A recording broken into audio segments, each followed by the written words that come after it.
type of working out or getting fit video because I haven't been doing shit. Like, I haven't been doing anything, right? And my goal was to never, ever get past 190 pounds again in my life. Now, mind you, when I was past 200, I said that I would never get 200. And then once I got under 190, I said I would never be 190 again.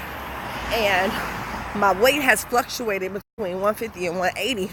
And I never made that affirmation or that dedication to myself that I would never be over 180.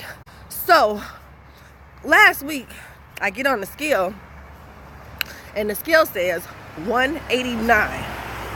189, my nigga. Now, 189 is terribly disappointing because on this date last year, I was 165. So I started thinking to myself, and then myself said, what's going on with you? And I realized that I'm an emotional eater, right?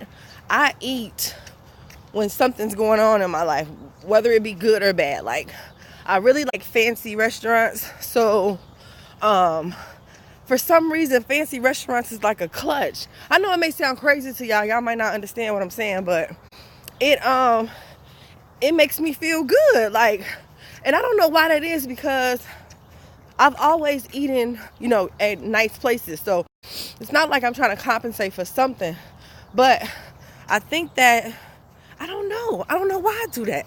But what I do know is, also coupled with the fact that I moved back to Chicago, and I was in a very uncomfortable place. Like, I moved from St. Louis. In St. Louis, I had my own house. Like, I had a regimen. Everything was established.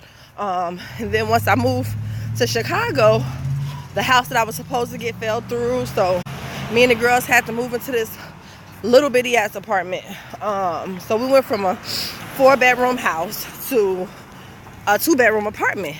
And it wasn't even really a 2-bedroom apartment. It was like a bedroom and a half. So I was a little stressed out, like, because, my kids was unhappy. I was unhappy. So, yeah, I just was like, fuck the whole shit. And you could tell in my waistline, in my face. And, people always say, oh, my God, you're beautiful just how you are. Them the type of people that you really don't want to fuck with. Because apparently I'm not beautiful just the way I am.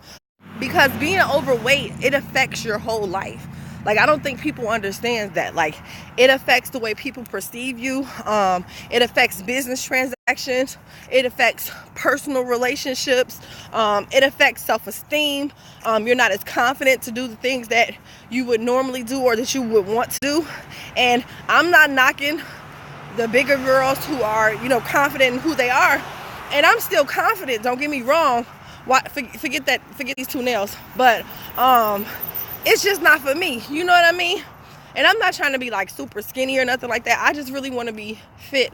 I want to be toned. And our bodies don't adjust the same anymore. So today is my day 1. I woke my stupid ass up. I would love to wake up earlier than this, but I'm proud. I want to be healthy for my kids. Because when you start to think about it, we getting older. Like, and it ain't none of y'all fucking business how old I am, but we getting older. And so the first step for me is getting out here walking. I am walking 2 miles to the park, and then now because I'm not there. You get what I'm saying? That's just like, I have 2 personal trainers that I want to utilize, but at the end of the day, like, I have to get this part done. I'm going to run around the track a little bit. I'm going to stretch, and I'm possibly going to do some squats. I really don't want y'all fitness tips as of on my own. Like, you have to conquer your mind first before you're able to do the other shit. And I know right now, if I was to go get a personal trainer, I wouldn't be dedicated. So this is something I have to do on my own. Like, the first month, I have to do this on my own and show myself that I can do it, because I've done it before. Like, if you guys have watched me shrink and grow over the years, I'm fully capable of losing the weight and keeping it off. So if you're watching my snap, send me some words of encouragement or whatever. Like, yeah, wish me luck. I've made it to the track. I don't want to do it, but I gotta do it. So let's get it.